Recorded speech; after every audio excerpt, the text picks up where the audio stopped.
ओम नमो भगवते वासुदेवाय। नारायणं नमस्कृत्यं नरं चैव नरोत्तमं देवीं सरस्वतीं व्यासं ततो जयमुदीरये। नस्ति प्रायेषु भद्रेषु नित्यं भागवत सेवयां भगवते उत्तम श्लोके भक्तिर्भवति नैष्ठिकी। नमो विष्णुपादाय कृष्णपृष्ठाय भूतले श्रीमते भक्तिवेदांत स्वामिने इति नामिने। नमस्ते सरस्वते देवे गौरवाणी प्रचारिणे निर्विशेष शून्यवादे पाश्चात्य देश तारिणे। जय श्री कृष्ण चैतन्य प्रभु नित्यानंद श्री अद्वैत गदाधर शिवासादि गौर भक्त वृंदा। हरे कृष्णा कृष्णा कृष्णा हरे हरे, हरे राम राम राम हरे हरे। हरे कृष्णा कृष्ण कृष्णा हरे हरे, हरे राम राम राम हरे हरे। नमो महावदन्याय कृष्ण प्रेम प्रदायते कृष्णाय कृष्ण चैतन्य नाम्ने गौरत्विषे नमो पंकजनाभाय नमो पंकजमालिने नमो पंकजनेत्राय नमस्ते पंकजांग्रे। ग्रंथराज श्रीमद् भागवत महापुराण की जय। श्रील प्रभुपाद गुरु महाराज की जय। अनंत कोटि वैष्णव वृंद की जय। निताय गौर हरि प्रेमानंदे हरि हरि बोल। All glories to Simul devotees, all glories to Simul devotees, all glory to Shri Guru and Guranga, all glories to Divine Krishna Prabhupada की। श्री श्री जगन्नाथ बलदेव सुभद्रा चक्र सुदर्शन की जय। ऋषि गौर निताय पंच तत्व की जय। नरसिंह देव प्रहलाद महाराज की जय। श्रील प्रभुपाद गुरु महाराज की जय। अनंत कोटि वैष्णव वृंद की जय। निताय गौर प्रेमानंदे हरि हरि बोल। तो आप सब भक्तों का स्वागत है। हम लोग श्रीमद् भागवतम का दूसरा स्कंद पढ़ रहे हैं और दूसरे स्कंद का चौथा अध्याय और इसमें श्लोक संख्या 20 हम लोग पढ़ रहे हैं, जो इस प्रकार से। श्रियापतिर्यज्ञपति प्रजापति धियां पतिरलोकपतिर्धरापति पतिर्गतिश्चान्धक वृष्ण सात्वतां प्रसीदतां मे भगवान् सतां पति। श्रियापतिर्यज्ञपति प्रजापति धियां पतिरलोकपतिर्धरापति पतिर्गतिश्चान्धक वृष्ण सात्वतां प्रसीदतां मे भगवान् सतां पति। हरे कृष्ण प्रभु जी। यस। श्रेया पतिर्यज्ञ पतिर्प्रजापतिर्धयां पतिर्लोक पतिर्धरापति पतिर्गतश्चान् गतश्चान् कृष्वाणि सत्वतां प्रसीदतां मे भगवान् सतां पति। बोल। हरे कृष्ण प्रभु जी, प्रणाम प्रभु जी।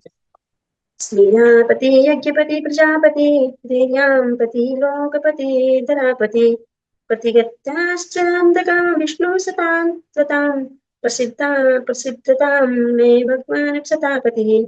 हरे कृष्ण। ओके, तो आप सब भक्तों का स्वागत है। तो इसका अर्थ इस प्रकार से है, भगवान श्री कृष्ण जो समस्त भक्तों के पूजनीय स्वामी हैं, यदुवंश के अंधक तथा वृष्णि जैसे समस्त राजाओं के रक्षक तथा उनके यश हैं, सभी लक्ष्मी देवियों के पति, समस्त यज्ञों के निर्देशक, अतएव समस्त जीवों के अग्रणी, समस्त बुद्धि के नियंता, समस्त दिव्य एवं भौतिक लोगों के अधिष्ठाता तथा पृथ्वी पर परम अवतार सर्वे सर्वा ऐसे भगवान मुझ पर कृपालु। तो ये भगवान के बारे में बोल रहे हैं। आप सबने देखा होगा, कई बार हमारी बुद्धि काम नहीं करती है। हम सोचते हैं कि मैं ऐसे कैसे कर सकता हूँ, मैं तो बहुत समझदार हूँ, तो कुछ भी हो जाता है। तो एक्चुअली हमारी जो बुद्धि है भगवान के कंट्रोल में। हमारी बुद्धि के नियंता हम नहीं है, हमारी बुद्धि के नियंता भगवान है। और जितने भी भौतिक आध्यात्मिक जितने भी लोग हैं, सब लोग के स्वामी भी भगवान है।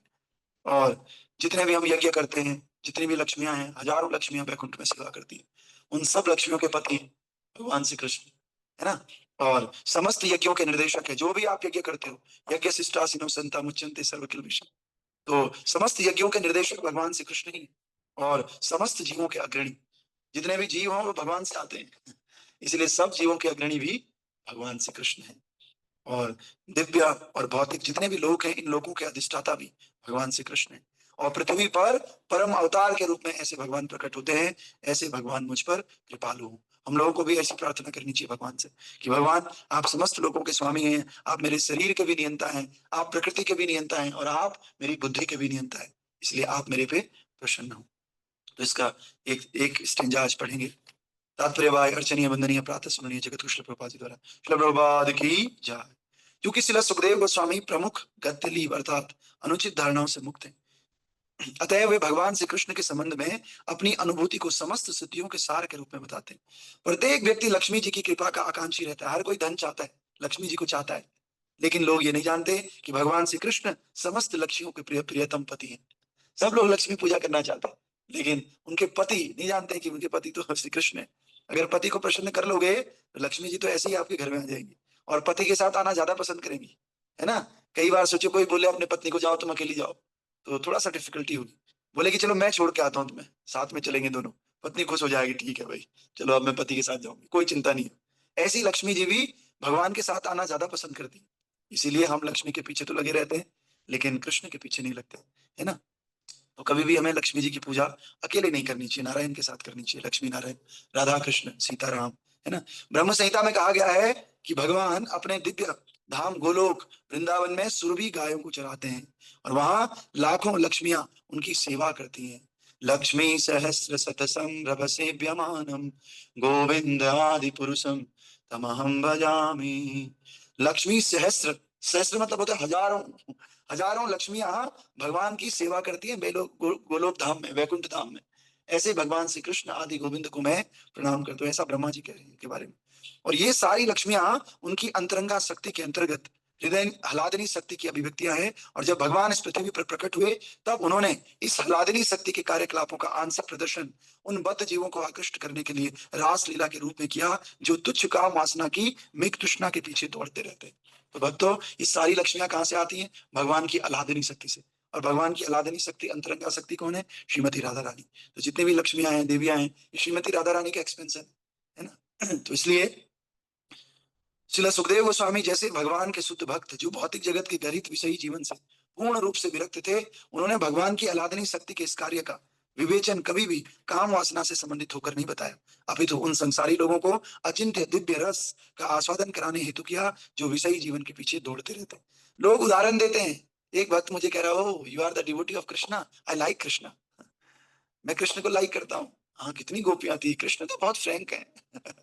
कृष्ण तो देखो, आजकल मॉडर्न होना भी चाहिए, कृष्ण तो पहले से ही मॉडर्न थे। तो प्रभुपाद जी कह रहे हैं कि ये कोई धारणा नहीं है। लोग सोचते हैं रास लीला मीन्स हमारे जैसी तुच्छ लीला, ऐसा नहीं है। रास लीला तो बहुत महान लीला है। तो इस प्रकार से संसार के मोह में जंजीरों में बद्ध होने के कारण मूल विषयी जीवन है। और सुखदेव गोस्वामी कभी भी संसारी विषयी जीवन के प्रति रुचि नहीं रखते थे। तो इस संसार में जो काम वासना है, इस संसार में जो रास लीला होती है, वो हमें इस संसार में बांधती है। लेकिन भगवान की लीलाएं इतनी दिव्य हैं कि उन लीलाओं को सुनने से हमारी जो है काम वासना खत्म हो जाती है। इतनी दिव्य भगवान की लीला है ना। तो नहीं, भगवान की अलादनी शक्ति की अभिव्यक्ति का ऐसा पतित वस्तुओं से कोई संबंध होता है। भगवान चैतन्य एक दृढ़ सन्यासी थे, यहाँ तक कि वे किसी भी स्त्री को नमन करने तथा प्रणाम करने के लिए भी अपने निकट नहीं आने देते थे। चैतन्य महाप्रभु स्त्रियों से मिलते नहीं थे, स्त्रियों को देखते भी नहीं थे चैतन्य महाप्रभु। और कोई अगर प्रणाम करने, पैर छूने भी आता था तो चैतन्य महाप्रभु साफ मना कर देते थे। तो इस प्रकार से हम लोगों का भी भाव होना चाहिए। उन्होंने जगन्नाथ मंदिर में देव दासियों द्वारा की जाने वाली प्रार्थना तक कभी नहीं सुनी, क्योंकि सन्यासियों को स्त्री जाति के द्वारा गाए गए गीत को भी सुनने की मनाही है। एक्चुअली जगन्नाथ मंदिर में बहुत स्त्रियां होती हैं वहां की, उनको देवदासियां बोलते हैं। तो देवदासियां भगवान के लिए गीत गाती है वहां पर। तो चैतन्य महाप्रभु उस गीत को भी नहीं सुनते थे। इसीलिए एक भक्त को चाहिए विशेष रूप से ब्रह्मचारी और सन्यासियों को, स्त्री अगर कोई गाना गाती है उस गाने को भी नहीं सुनना है, क्योंकि सूक्ष्म रूप से उसमें आकर्षण पैदा हो सकता है। और एक गृहस्थ के लिए तो ठीक है, कोई बात नहीं, लेकिन सन्यासी के लिए स्त्रियों का संग बिल्कुल वर्जित है, क्योंकि वो धीरे धीरे धीरे वो काम वासना के रूप में प्रकट हो सकता है, आकर्षण के रूप में प्रकट हो सकता है। इसलिए चैतन्य महाप्रभु स्त्रियों द्वारा गाया हुआ गीत भी नहीं गाते थे। और हम लोग, आजकल के लोग तो सारी डीलिंग्स करते हैं, सेवाएं करते हैं स्त्रियों के साथ, कोई दिक्कत नहीं है, हम तो मॉडर्न है। तो यही हमारे पॉल्यूशन का कारण है। कुछ चीजें ऐसी होती है जो ग्रॉस होती है, हमें पता चलती है। कुछ चीजें ऐसी हैं जो बहुत सूक्ष्म है, हमें पता नहीं चलती, लेकिन धीरे धीरे धीरे पता चलता है एक दिन कि हमारा हृदय परिवर्तित हो गया। एक दिन में थोड़ी कुछ होता है, धीरे धीरे, है ना। तो इसीलिए कलयुग में जो है, फिर भी दृढ़ सन्यासी पद पर रहते हुए भी उन्होंने वृंदावन की गोपियों द्वारा की गई पूजा उनकी विधि को भगवान की सर्वोच्च प्रेमा भक्ति के रूप में मान्यता की। चैतन्य महाप्रभु ने कहा जो भक्ति गोपियों ने भगवान की करी थी वो सर्वश्रेष्ठ भक्ति, जबकि वो खुद में एक सन्यासी थे। और श्रीमती राधा रानी तो ऐसे लक्ष्मियों में प्रधान है, अतएव वे भगवान की अलादनीय अर्धांगिनी है और भगवान श्री कृष्ण से अभिन्न है। तो जो भगवान श्री कृष्ण की अलादनीय शक्ति श्रीमती राधा रानी है, तो राधा रानी और कृष्ण में तो कोई अंतर ही नहीं। कृष्ण ही राधा रानी, जैसे मैं बोल रहा हूँ मेरी आवाज है, तो मेरी आवाज मेरी शक्ति है। इसी प्रकार से भगवान एक पुरुष है और भगवान की शक्ति श्रीमती राधा रानी। तो दोनों के एक साथ रहने में क्या समस्या, कोई भी समस्या नहीं है ना। वो तो राधा कृष्ण एक तनु है, एक देहधारी, एक ही देह है, राधा और कृष्ण अलग नहीं है। बस हमको लीला की दृष्टि से दोनों अलग अलग हुए, इसलिए लोग बोलते हैं ये क्या है, राधा रानी से शादी नहीं किया। कोई बोलता है कि ऐसे थोड़ी होता है, ऐसा नहीं है, दोनों तो एक ही है। और एक को अलग अलग होने की क्या जरूरत है। ये एक को अगर साथ रहना है, मुझे और मेरी आवाज को साथ में रहना है, तो मुझे शादी करनी होगी, क्या बताओ है ना। तो इसलिए श्रीमती राधा रानी भगवान श्री कृष्ण की शक्ति है। दो चीजें होती है भक्तों, एक होता है शक्तिमान और एक होती है शक्ति। तो शक्तिमान की शक्ति हमेशा साथ में ही तो रहेगी। तो इसी प्रकार से भगवान श्री कृष्ण शक्ति है और श्रीमती राधा रानी, सॉरी, भगवान श्री कृष्ण शक्तिमान है, पुरुष है, और श्रीमती राधा रानी उनकी शक्ति है। उसी प्रकार से भगवान रामचंद्र जी शक्तिमान है, परम पुरुष है, और सीता माता उनकी शक्ति है। तो इसी तरह से राधा कृष्ण, लक्ष्मी नारायण, है ना, गौरी शंकर, ये शिव और शक्ति होता है ना, शक्ति और शक्तिमान, इस तरह से, है ना। तो भगवान श्री कृष्ण और राधा रानी एक दूसरे से अलग है। श्रील प्रभुपाद गुरु महाराज की जय। ग्रंथ राज श्रीमद् भागवत महापुराण की निदाय गौर और हरि प्रेमानंदे।